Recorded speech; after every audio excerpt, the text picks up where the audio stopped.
Gente, dando continuidade na página 403, exercício 2. Vamos fazer juntos. Qualquer dúvida, vocês me perguntem. Vamos fazer aí a leitura com atenção. Exercício 2. Vamos resolver algebricamente o problema. Você já sabe que se a aresta de um cubo mede 1 metro, seu volume será 1 metro cúbico. O problema consiste em encontrar a aresta de um cubo, cujo volume é 2 metros cúbicos. Representando por x a medida dessa aresta, escreva a equação correspondente ao problema. Então, ele já forneceu o valor do volume. Ele falou que o volume é 2 e que a aresta do cubo é x. E sabemos que para calcular o volume de um cubo, é só a gente multiplicar as dimensões. Sabemos que o volume de um cubo, a gente multiplicando as dimensões, como aqui vai ser x, x vezes x vezes x. Conservando a base, que a base é igual na multiplicação, o que a gente faz com os expoentes mesmo? Soma. Quando não tem nada em cima, é 1. Porque qualquer letra ou número elevado a 1, ele mesmo. X elevado a 1 é x. Na multiplicação, conservando a base, que é x, somando os expoentes, 1 mais 1, 2, mais 1, 3. Ou seja, x vezes x vezes x, x ao cubo. Então, significa que x ao cubo vai ser igual a 2. Porque ele falou que o volume de um cubo que tem a aresta x é 2. E para a gente calcular o volume desse cubo, a gente multiplica as dimensões. X ao cubo é o volume de um cubo. X ao cubo é o volume de um cubo e o volume desse cubo é 2, ele falou. Então, a equação é essa. Nós vamos ter que descobrir um número que é elevado ao cubo que resulte em 2, que é o valor da aresta do nosso cubo. Certo? Então, vamos lá, a equação nós já achamos. Número 1 é essa resposta. Número 3. Aplicando a operação inversa, determine o número que representa a medida da aresta do cubo, cuja equação você encontrou no item 2. Então, aplicando a operação inversa, que ele diz é o seguinte, vamos entender melhor. Vamos pegar a equação, x ao cubo igual a 2. Vamos lembrar de uma coisa que nós fizemos lá na página anterior. Nós tínhamos a seguinte situação. X ao quadrado igual a 20. Aí eu falei para vocês que o valor que é elevado ao quadrado, que resultava em 20, era raiz de 20. Ou seja, falei para vocês que o x era raiz de 20. Porque elevando a raiz de 20 ao quadrado, resultava em 20. Até demonstrei para vocês. Mas eu sabia disso, porque eu sei, a propriedade diz que a potenciação, que aqui é uma potência, que a operação inversa da potência é a radiciação. Então, a partir de, para a gente saber a operação inversa de uma, sempre que a gente tem uma potência, para a gente resolve, a gente vai chegar numa radiciação, que a radiciação é uma operação inversa. Então, da radiciação, a gente chega na potência, que foi o que a gente faz. Para a gente tirar a raiz de 20 da raiz, fica 20 elevado a meio. Então, a gente, da radiciação, a gente também chega na potência.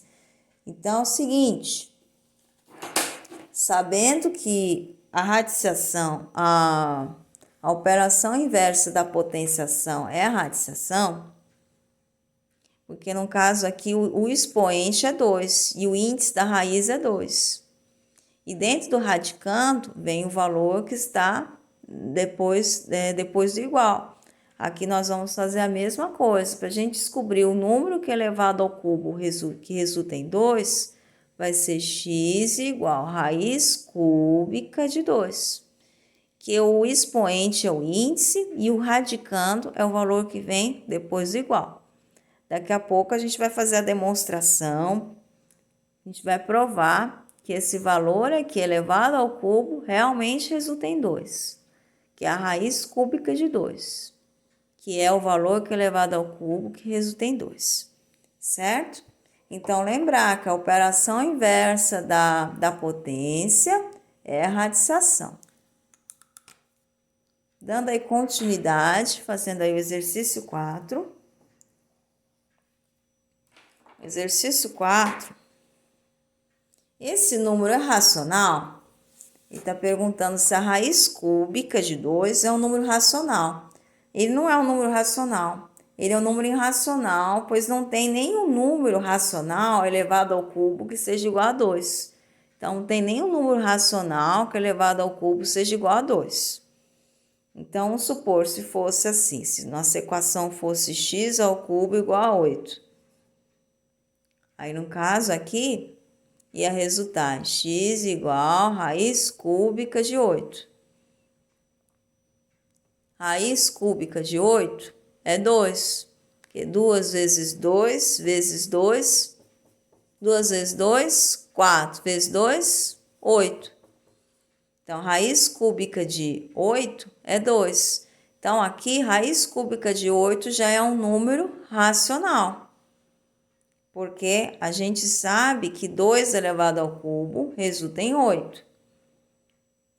Então, no caso, a gente sabe que o 2 é um número racional, mas diferente do que acontece aqui. Não tem nenhum número racional que elevado ao cubo resulte em 2. Já é uma situação diferente. Então, aqui, na nossa situação, nós vamos colocar é um número, raiz cúbica de 2 é um número irracional, pois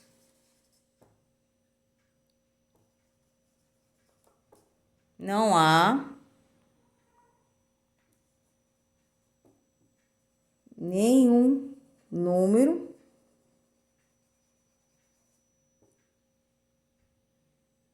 racional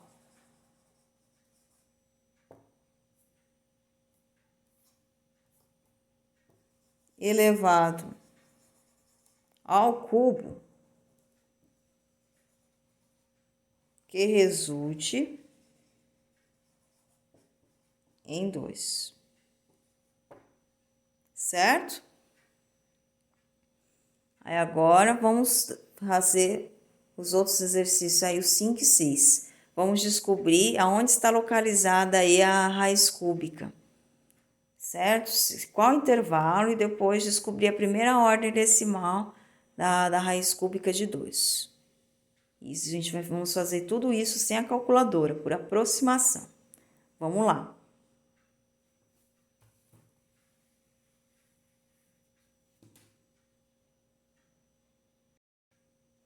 Então, dando continuidade aí, gente, no exercício 5, ele pergunta para nós: entre quais números inteiros consecutivos esse número está localizado? Então, ele quer saber, gente, entre quais números inteiros está localizado a raiz cúbica de 2. Para isso, nós vamos usar a mesma regrinha quando é raiz quadrada. Que quando é raiz quadrada, a gente, de um número irracional, para a gente descobrir o intervalo, a gente não descobre a primeira raiz que tem raiz quadrada exata antes e a primeira que tem raiz quadrada depois, que foi o que nós acabamos de fazer na página anterior. O mesmo a gente vai fazer para a raiz cúbica. Qual o primeiro número inteiro que tem raiz cúbica antes, inteiro, que tem raiz cúbica antes de 2? 1. Raiz cúbica de 1 é 1. É o primeiro que tem raiz cúbica exata. E qual que é o primeiro que vem depois? O primeiro que vem depois, raiz cúbica de 3 não tem nenhum número inteiro multiplicado 3 vezes por ele mesmo que dê 3. Raiz cúbica de 4 também não é, de 5 também não é, de 6 também não é, de 7 também não é, é de 8. Raiz cúbica de 8 é 2. Porque sabemos que 2 vezes 2 vezes 2, 2 vezes 2, 4 vezes 2 é 8. Então, raiz cúbica é um número inteiro multiplicado 3 vezes por ele mesmo. E raiz quadrada, como eu já falei, 2 vezes. Então, a raiz cúbica de 2 está entre 1 e 2. Certo, gente? Copia a demonstração para depois entender. Aí, gente, no 6, calcule o valor aproximado desse número com uma ordem decimal. Aí, nós já descobrimos a parte inteira, que a gente sabe que a raiz cúbica de 2 é 1 e alguma coisa. A gente sabe que é 1, alguma coisa. Aí a gente vai descobrir essa parte decimal. Para isso, nós vamos fazer por tentativa. Vamos colocar aí, vamos testar 1,1. 1,1 ao cubo. 1,1 vezes 1,1 vezes 1,1. Vai resultar 1,331. Está muito longe de 2. Vamos aumentar mais um décimo. 1,2 ao cubo. 1,2 vezes 1,2 vezes 1,2.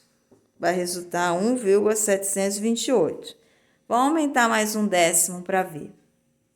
1,3 ao cubo. 1,3 vezes 1,3 vezes 1,3. 2,197. Então, no caso aqui já passou, porque é de 5, se eu for arredondar para deixar uma casa decimal só, de 5 para cima, arredonda para mais. Então, aqui vai ficar 2,2. Passou aí de 2. E aqui, ó, para a gente deixar uma ordem, se a gente pegar para deixar uma ordem decimal só, aqui vai ficar 1,7. Mas aqui, ó, se a gente... Mas aqui, a gente analisa que de 4 para baixo, a gente mantém o número da frente. Então, aqui ficaria 1,7. 1,7 tá longe aí tá próximo de 2. E aqui, se a gente deixar uma casa só depois da vírgula, vai ficar 2,2. Porque sabemos que de 5 para cima, a gente arredonda o número da frente para mais. Ficaria aqui 2,2. Então, aqui a gente pode dizer que passou um pouquinho. Mas se a gente analisar só o primeiro valor, a gente vê, ó, vê o primeiro valor que vem depois da vírgula 7, aí a gente vê de 5 para cima, na redonda para mais, ficaria aqui 2. E aqui, vê o primeiro valor que vem depois da vírgula 1, de 4 para baixo, não mantém o número da frente, aí manteria aqui o 2. Então, no caso aqui, se a gente fosse arredondar para mais, a gente ia subir aqui 3 décimos, que aqui é 1,7, né? Se a gente desconsiderasse esses valores. Aí, no caso, 1,7, a gente subiria aqui 3 décimos para poder dar 2. E aqui, se a gente manteria o número da frente. Então, a gente pode analisar de duas maneiras essa raiz. Se a raiz cúbica de 2 vai ser 1,2 ou 1,3. No caso aqui, a gente manteria o número da frente, que o primeiro número que vem depois do 2 é 1, e de 4 para baixo a gente mantém o número da frente. E aqui o primeiro número que vem depois de 1 é o 7. De 5 para cima a gente arredondaria para mais. A gente pode considerar nessas duas respostas, 1,2 ou 1,3. 1,2 por falta e 1,3 por excesso. Mas o que mais nós utilizamos seria a resposta aí, a resposta correta seria mesmo 1,3. Que 1,3 aí, a gente manteria, né, apesar de ter passado, por arredondamento, resultaria em 1,3 a raiz desse valor. Que se vocês fizerem aí na calculadora, raiz cúbica de 2, vai dar aí 1,2599 infinitamente. E o que acontece? De 5 para cima na redonda para mais, arredondaria o 2 para mais, daria aproximadamente aqui 1,3. Então, aqui, a gente considera a raiz cúbica de 2, a gente considera aproximadamente 1,3 por excesso, porque passou um pouquinho, mas é mais, por arredondamento, a gente utilizaria 1,3, certo? Por falta, né, seria 1,2. Então, logo, raiz cúbica de 2 é igual a 1,3 por excesso. E, por falta, raiz cúbica de 2 é igual a 1,2. Certo? Então, por falta, né, que foi um valor um pouquinho abaixo, mas arredondando aqui a gente chegaria em 2. E aqui arredondando aqui a gente chegaria em 2, mas passou um pouquinho. E na calculadora vocês observam que deu a casa decimal 2. Mas se a gente conhecer as próximas casas decimais, que a primeira que vem depois do 2 é 5, e aí a gente arredondaria o da frente para mais, que chegaria no 1,3, certo? Então, o resultado, assim, mais utilizado, se a gente conhecer o segundo valor que vem, mas para a gente poder arredondar o número da frente, a gente tem que conhecer o segundo valor, né, que vem depois da vírgula, para a gente arredondar o da frente. Então, o valor mais utilizado aí é 1,3, certo? Aproximadamente aí 1,3. O passando um pouquinho. Certo, gente? Espero aí que vocês tenham entendido. Vamos dar continuidade. Qualquer coisa vocês me perguntem, tá bom? E vamos dar continuidade no próximo vídeo.